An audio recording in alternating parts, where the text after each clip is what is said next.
반갑습니다. 장종료 시장점검입니다. 오늘 코스피 지수 2,400선에 거의 회복하는 모습인데 해외 증시보다 우리가 조금 양호했습니다. 왜냐하면 약간 이제 시장끼리 다 연동이 돼 있지만 글로벌 시장에서 보면 미국이 가장 좋고, 그리고 그 주변에 미국 경제에, 미국의 공급망에 포함된 국가들의 증시가 미국보다는 조금 할인이 된 형태로 존재를 하고 있는데, 근데 이런 구조 속에서 우리가 이 금리에 대한 민감도는 더 높습니다. 왜냐하면 미국은 금리 인하를 안 해도 괜찮은, 경제가 튼튼하니까 뭐 버틸만 하다. 그리고 고정금리 비중도 높고, 금리 인상에 직접적인 타격을 받는 시간이 굉장히 좀 차이가 있다라는 건데, 한국 같은 경우는 78%가 지금 변동금리에 노출이 돼 있습니다.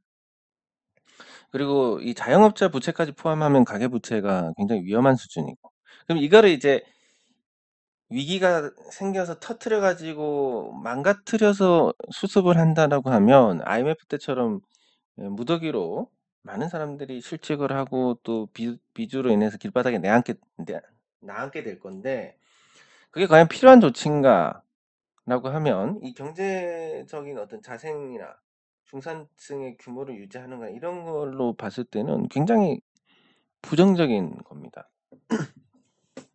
마치 이제 감기에 걸려서 천천히 나을 수 있는 거를 약을 잘못 써 가지고 크게 후유증이 생기는 것과 같은 현상인데, 그렇기 때문에 이제 기준금리가 빨리 내려야 되고, 그런 상황이 어제 만들어졌기 때문에 상대적으로 선방을 했다라고 볼 수 있습니다. 지금 상황을 보면 아직까지 어떤 큰 계기가 있어서 위기가 발생한 적이 없는데, 지금은 그냥 금리 인상만으로 2008년 금융위기 이상의 지금 현장 분위기가 만들어지고 있습니다. 네, 그래서 기준금리 인하가 빠르게 진행이 돼야 되는데, 미국 같은 경우는 이제 4월부터 물가가 많이 떨어질 거고, 이 지표대로 대응을 한다면 점점 이제 책임지기 싫어하기 때문에 요 구조로 될 가능성이 큽니다. 연준이 이제 4.5%가 될 건데, 기준금리가. 그리고 내년 초에 0.25%를 더 높여서 4.75가 되냐 마냐 이 정도인데, 물가 같은 경우는 4월부터 빠르게 줄어들 가능성이 큽니다. 물가표를 보면 전월 대비 0%, 0.1%, 0.4%, 0.4%, 그리고 이번에 0.1%입니다. 5개월 동안 합쳐가지고 1% 상승을 했는데, 12월 1, 2, 3, 4까지 해서 5, 6까지 채우면, 그리고 연간 기준으로 이제 물가 상승에 대한 어떤 부담이 지표가 굉장히 낮아지게 됩니다. 보시면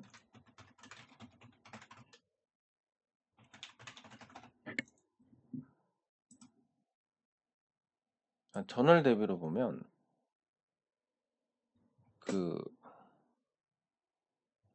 지금 여기 보시면 계속 보여드리는 부분인데,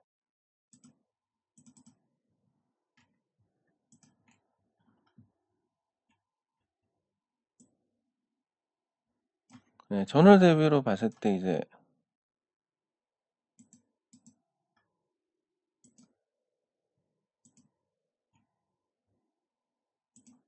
전월 대비로 봤을 때 1.3%가 있습니다. 6월 달에.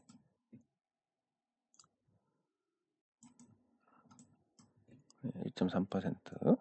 1.3%가 있으니까 요것만 넘어가면, 그리고 4월에 0.3% 살짝 있었고, 그 외에는 이제 계속 까먹습니다. 대체를 한다라고 보시면 됩니다. 여기 계산을 해보면 0.5, 지금 7월 달 걸 계산을 해보면 8월부터 3, 4, 7, 16, 24, 35, 55,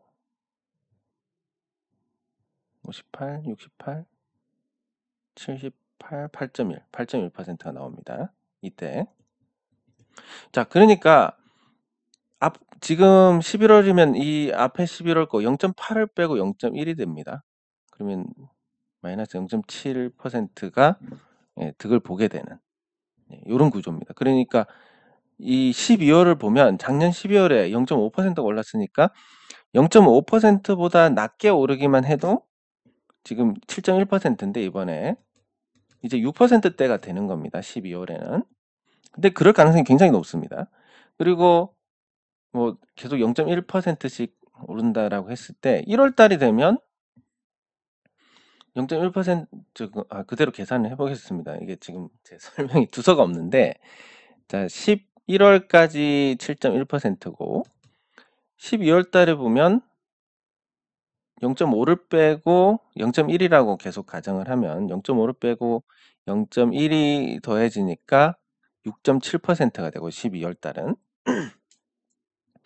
1월 달은 이제 1월 달이 0.6%가 빠지고 또 0.1이라고 하면 6.7에서 6.7에서 6.2%가 되고 2월 달은 2월 달도 0.1이라고 가정을 하면 6.2에서 0.7을 빼야 되니까 5.5가 됩니다.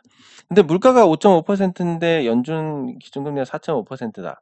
0.25% 정도는 올릴만 합니다. 여기까지는 아마 될 것 같은데 3월부터 보시면 3월에 1.1을 빼고 5.5까지 내려왔습니다. 여기서 1.1을 빼고 0.1이면 4.4%가 됩니다. 이제 금리 인상을 할 필요가 없어집니다. 3월부터는. 그리고 4월은 뭐 비슷하게 0.1을 하면 4.2%. 그리고 5월은 1%가 빠지고 0.1%가 더해지니까 3.3%. 이제 5월부터는 4월부터 이미 금리 인하를 해야 되는 상황이 발생을 합니다. 지표만 보면 5월은 기준금리 인하가 급격하게 돼야 되고 6월까지 가면 6월에 0.1을 빼면 1.2를 빼면 연율 2.1%의 물가 상승률입니다. 이 기준금리 2% 정도는 다운을 시켜야 된다. 이런 구조입니다. 이해를 하셨을 것 같은데 이렇기 때문에 이제 연준의 기준금리 인상은 4.75에서 끝날 것이다.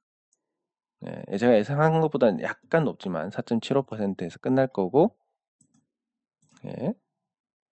그리고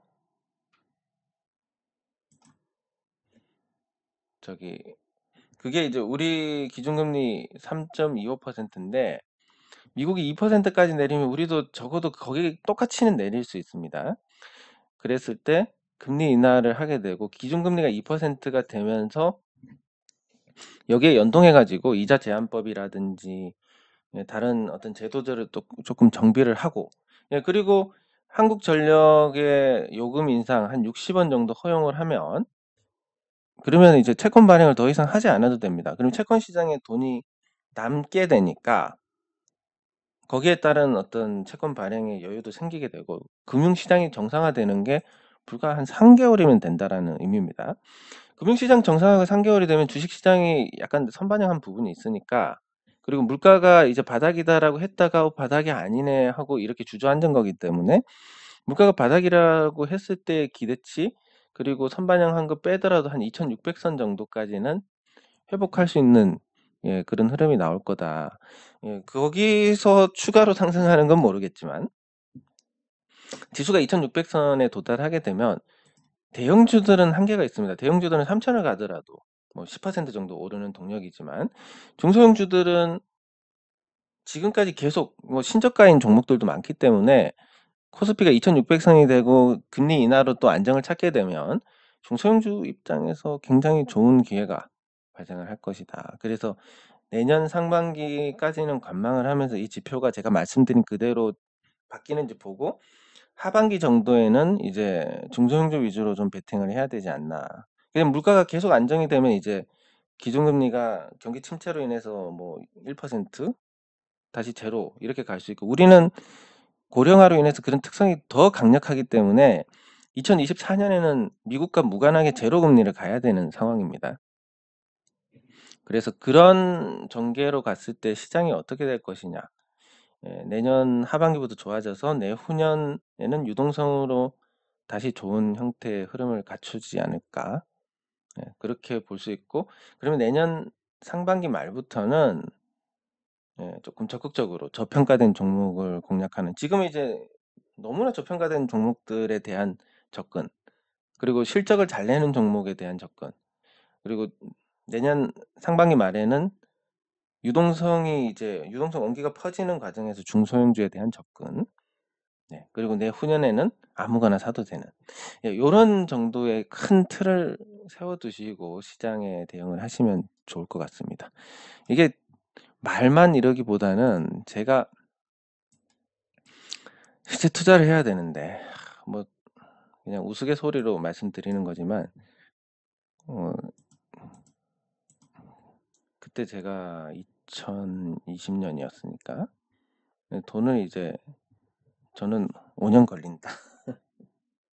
이 점을 봤을 때 돈 찾는 거 저는 5년 걸린다. 근데 지금 다른 분들 거 먼저 해드리고 있으니까 먼저 찾아도, 사실 제가 그 20년부터 작년에도 그렇고 올해도 좀 그런 게 있을 것 같고, 개인적으로는 돈을 많이 벌었습니다. 저는 뭐 굳이 말씀드릴 부분까지는 아니지만 많이 벌었지만, 그 먼저 해드리고 이러다 보니까 이제 5년 정도 그 얘기가 맞을 것 같고, 두 번째로 들었던 게 그때 이맥스 관련된 투자인데, 이맥스 INC 같은 경우는 요거를 어떻게 표현했냐면 썩은 계란이다. 하지 마라. 일단 뭐 저는 그거랑 상관없이 할 만하면 할 건데, 뭐 요런 얘기를 들었고, 그리고 하나 더가, 태양광은 아주 잘 될 거다. 요 세 가지였습니다. 투자한 거는 5년 뒤에나 받을 수 있다. 근데 지금 돌아가는 상황이 지금 그렇게 되고 있습니다. 예. 아니, 물론 이제 그 내년 2월부터 이렇게 회수가 되는 것도 있는데, 그거 먼저 해드리고 또 그 뒤에 나오는 거 먼저 또 해드리고 이러다 보면 진짜 5년이 되지 않아요. 이게 5년이면 20년, 21, 22, 23, 24, 24년. 그러니까 24년 돼야 저는 받을 건데 지금 스케줄이 딱 그렇게 되고 있습니다.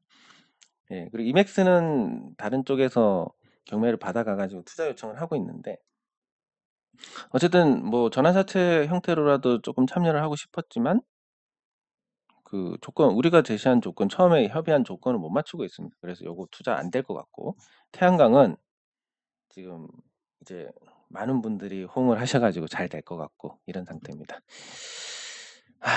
예, 아유, 뭐 제 장부상 저는 돈이 많지만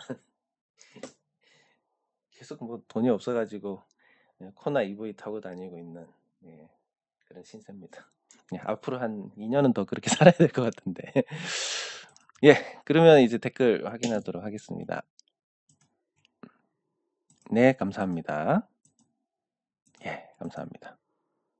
예, 시장 여건만 놓고 보면 삼성생명은 지금부터 이제 차츰 좋아질 것 같고, 제노레이도 내년 상반기 말부터는 본격적으로 이제 두각을 나타내지 않을까 싶습니다.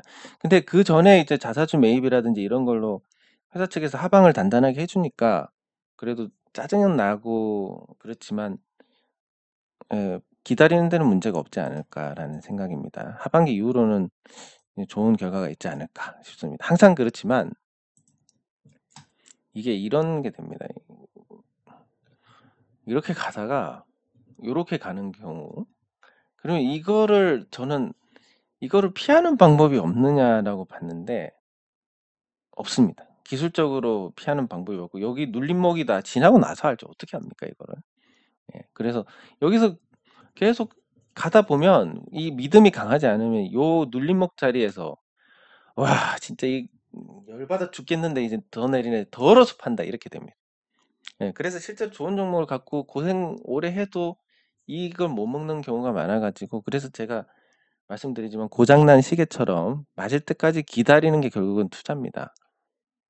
그거 못하면 제노레이 짜증난다. 그러면 빨리 정리하셔야 됩니다. 왜냐하면 정말 도저히 내가 감당할 수 없을 만큼 짜증이 나는 상황이 있을 것이고, 그때 어차피 던지게 될 거니까 지금 짜증이 난다 그러면 바로 던지셔야 되고, 난 뭐 손실 조금 있더라도 아무 문제 없는데 그냥 돈 생길 때마다 더 사고 있고, 이 종목 좋게 될 거라고 확신이 드는데 뭐 '언젠가는 올라가지 않을까.' 하고 이런 마음이시면 계속 그렇게 하시면 되는 거고.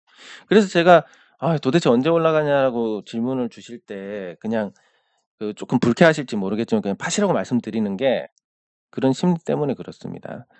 예. 그래서 편하게 기다리실 수 있는 것만 돈을 준다.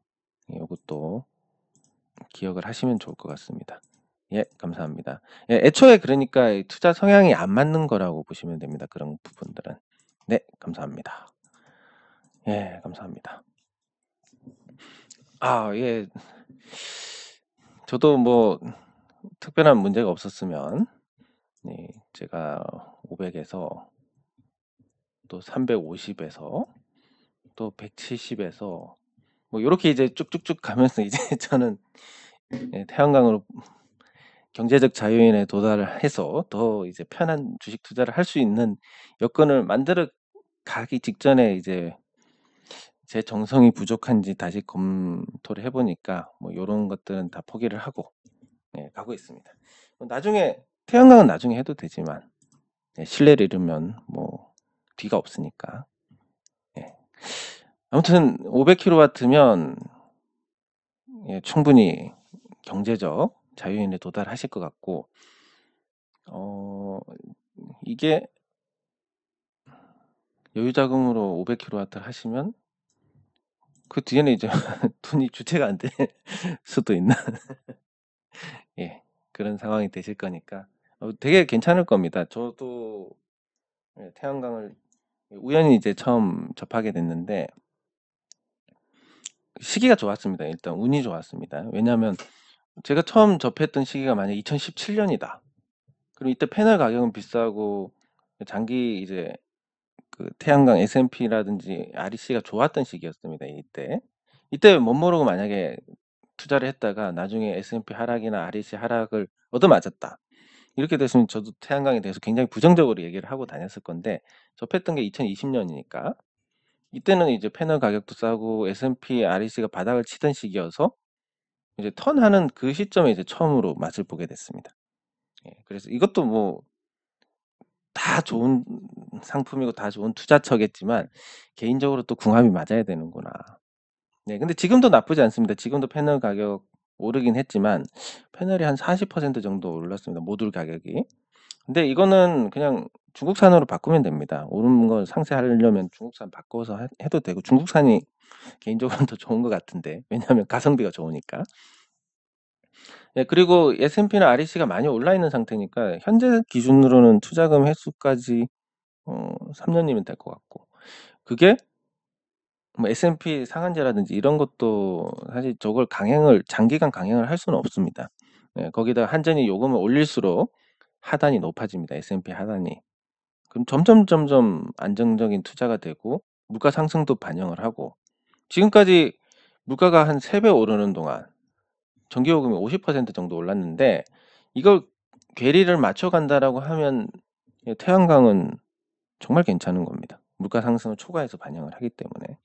예 그렇게 될 거라고 보고 또 믿고 싶지는 않지만 점쟁이가 태양광은 잘 된다고 했으니까 예 그렇게 생각하고 예 여러분들 그리고 계속 말씀드리지만 이 주식 투자를 보완하는데 예 가장 좋은 예 투자 상품인 것 같습니다. 예 감사합니다.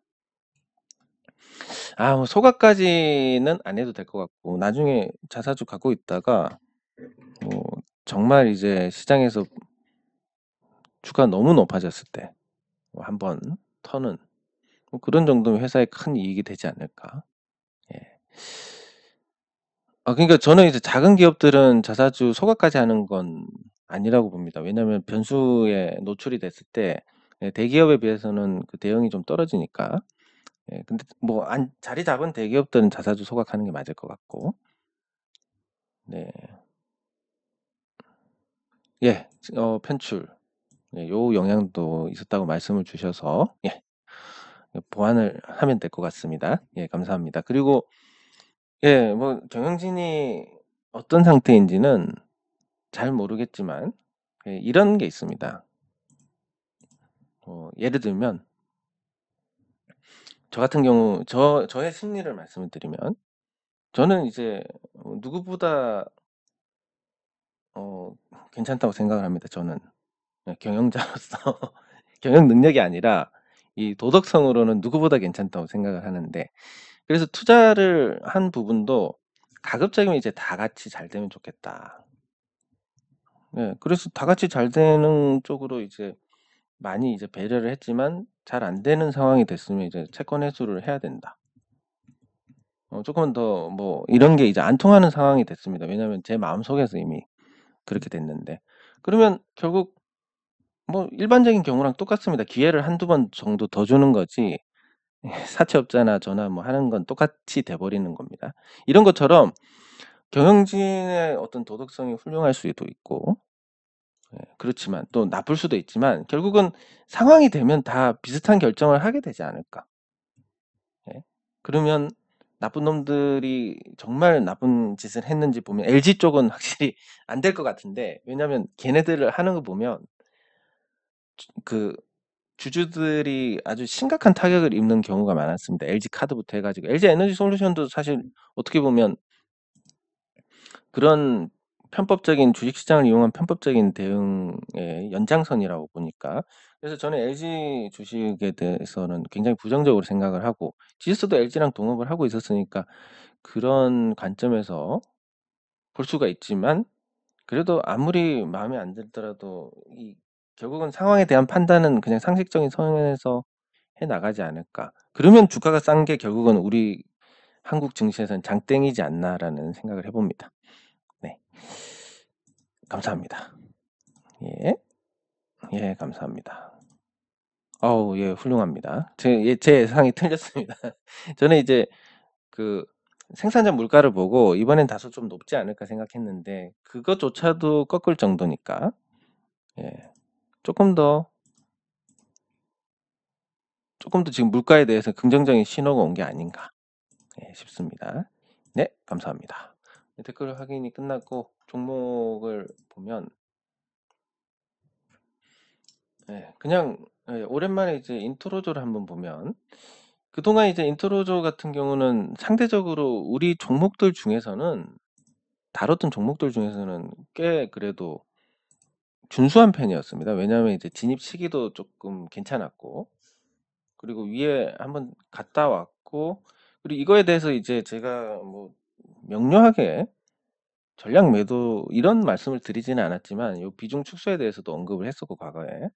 그래서 뭐 우리가 대응하는 종목들 중에서 제너레이가 조금 아쉬운 왜냐하면 이런 기회조차 안 줬으니까 제너레이는. 예, 그래도 그냥 기어가고 있으니까. 그렇지만 얘는 그래도 좀 그런 기회도 있었고 진입 시점도 조금 다른 종목들보다는 빨랐고, 그리고 지금 반등도 어느 정도 이 중소형 중형주 기준으로는 선방을 하고 있습니다. 그러면 이런 경우에 이제 그냥 재미로, 기술적 분석이라는 게 뭐 다 먹히진 않지만 그냥 간단하게 재미로 보면, 요렇게 했을 때 큰 하락 추세를 극복을 한 상태다. 하락 추세 큰 걸 극복을 했다라는 관점에서 좀 긍정적으로 볼 수 있고, 지금은 그러니까 이 장기 추세를 기준으로 보면 이제 오해를 하는 분들이 많은데, 하락 다음에 바로 상승이 아니라 없음입니다. 없음. 추세가 없는 상태다. 이러다가 이제 이 저점보다 높은 자리에서 다시 저점을 형성하고 요 단기 고점을 넘어서는 이런 형태가 나오면 이제 드디어 상승 추세다. 추세라는 건 계속 그 방향을 유지하려는 성질이니까, 이때쯤 되면 이제 그 제너레이가 이때쯤 되면 조정 시 매수를 하는 대응은 유효합니다. 그럼 지금보다 높게 사지 않느냐. 저는 그걸 제일 싫어하기 때문에. 뭐냐면 뭐 방향을 확인하고 사라 이런 게 있지만, 제 경험으로는 방향 확인하고 샀다가 떨어지는 경우도 허다하고, 추세가 돌아섰다 생각했다는 추세가 돌아섰다 생각했지만 제가 사니까 또 추세가 꺾이고, 뭐 추세 재확인 이런 현상도 있고, 그래서 결국은 하나로 모아지는 겁니다. 쌀 때 사야 된다. 쌀 때는 근데 돈이 없는데, 어 이미 다 물려가지고 쌀 때 사는 건 알겠는데 쌀 땐 돈이 없는데, 이런 거를 해방을 해주는 게 태양광이다. 다만 얼마라도 나오니까. 그러면 진짜 싼데, 여기 수익금으로 투자 매달 그래도 싼 기간이 보시면 한 2, 3, 4, 5, 6, 7 달입니다. 7달 동안 태양광 수익으로 투자를 했다 저점에서. 얼마나 대응이 좋겠습니까? 근데 우리 개인 투자자들 대부분이 저도 마찬가지고 있으면 다 질러 버리니까 만약에 뭐 여기 돌파 매매다 해 가지고 여기서 만약에 다 질렀다. 그냥 꼼짝없는 겁니다, 이게. 돈이 묶여 가지고. 손절을 할 수도 없고. 왜냐면 손절은 이상한 개떡 같은 종목만 손절을 하는데 또 회사가 괜찮으니까 손절을 할 수도 없고 그렇게 되는데 이제 이걸 보완을 해 주는 거더라. 지금 인터로조 같은 경우는 그래서 지금 추세가 없는 상태고 조금만 더 이제 반등이 전개가 되면 3만 원을 한 번 더 넘어가면 이제 추세가 상승으로 돌아서게 됩니다. 근데 지금 실적 전망을 보면 올해 실적이 제일 좋고 그리고 4분기에는 영업이익이 100억이 넘을 것이다라는 전망이 나오고 있습니다. 그러면 내년에는 분기마다 100억 이상씩 영업이익을 내고 그리고 이 회사의 부채가 그렇게 많지 않습니다. 갖고 있는 자산에 대한 어떤 또 지금 금리가 높아졌으니까 거기에 따른 또 활용도도 높아지고 전반적으로 이 주가 상승을 위한 어떤 환경이 갖춰졌기 때문에 지금보다는 앞으로 더 괜찮을 것이다. 이렇게 볼 수 있는 상태입니다. 기대대로 됐으면 좋겠는데 그런 거랑 그리고 삼성전자랑 SK하이닉스가 지금 흐름을 달리하고 있는데 지금 삼성전자 보시면 저점에서 많이 높아져 있는 상태고 SK하이닉스는 저점에서 낮아져 있는 상태입니다. 근데 이거에 대해서 이제 저는 이게 되게 익숙합니다. 왜냐하면 제가 주식 투자를 20년 이상 했는데 그 20년 동안 상당 기간을 뭘 접했냐면 삼성전자의 치킨 게임이었습니다. 삼성전자가 메모리 반도체에서 20개 이상의 기업들하고 경쟁을 하면서 치킨 게임이 일어나고 여기서 이제 이탈해 가지고 뭐 독일의 키몬다 이런 몇몇 회사들만 남아 있고 대만의 뭐 나냐라든지 이런 회사들 다시 디램 다 포기하고 최종적으로 3개가 남았습니다. 여기까지 오는 과정에서 숱한 치킨 게임이 있었고 매번 공급 과잉, 2년 주기로 공급이 과잉이 됐다가 또 부족했다가 부족할 때 돈 벌어 놓으니까 또 치킨 게임 벌어졌다가 이런 걸 계속 해 왔는데 그 과정에서 보면 삼성전자 주가는 상대적으로 잘 버텼고 2등, 3등, 4등 업체들은 굉장히 많이 깨졌습니다. 그럼 이번에 SK하이닉스나 마이크론이 다시 망했던 그 업체들처럼 될 것이냐라고 보면 그렇지는 않을 거니까 그 과거의 치킨 게임처럼 많이 떨어지지는 않지만 업계 선두하고 비교해서는 상대적으로 약할 수밖에 없을 것이다. 그나마 이게 과거의 치킨 게임 생각하면 양반입니다. 이 정도 떨어지는 거는 양반이고 그리고 이게 있습니다. 삼성전자만 망해 본 적이 없습니다. SK하이닉스도 망해봤고 마이크론도 망해봤습니다. 그렇기 때문에 한번 망했다가 회복한 기업들은 아무래도 이 사내 문화가 위축이 되고 10년 주기의 위기 때마다 또 흔들리는 게 있습니다. SK하이닉스 같은 경우는 그동안 알차게 잘 벌어 가지고 그래서 알차게 잘 벌어서 이제 '다시는 위기가 없을 거다.' 이렇게 볼 수 있지만 알차게 잘 벌었을 때 이때 상황을 보면 부채가 10조 원대고 순자산이 50조 원대, 부채 비율이 30%에 불과했습니다. 30%대. 근데 지금 이제 투자한다고 부채가 계속 늘어나니까 자산도 같이 늘어났지만 지금 60% 정도 됩니다. 적자하면 이제 적자 보면 부채 비율이 60% 이상으로 가는데 이것도 굉장히 양호한 거긴 하지만 30% 되었던 거랑 비교하면 조금 불안불안한 부분이 생기기 시작한다. 이쯤 되면 이제 과거에 망했던 그런 기억이 있기 때문에 공격적인 투자를 못 합니다. 즉 삼성전자하고 격차가 더 벌어질 것이다. 마이크론도 마찬가지고. 그래서 SK하이닉스에 대한 평가는 좀 부정적으로 바뀌어야 되지 않나 하는 생각이 듭니다. 네. 장 종료 시장 점검은 여기서 마치도록 하겠습니다. 수고하셨습니다.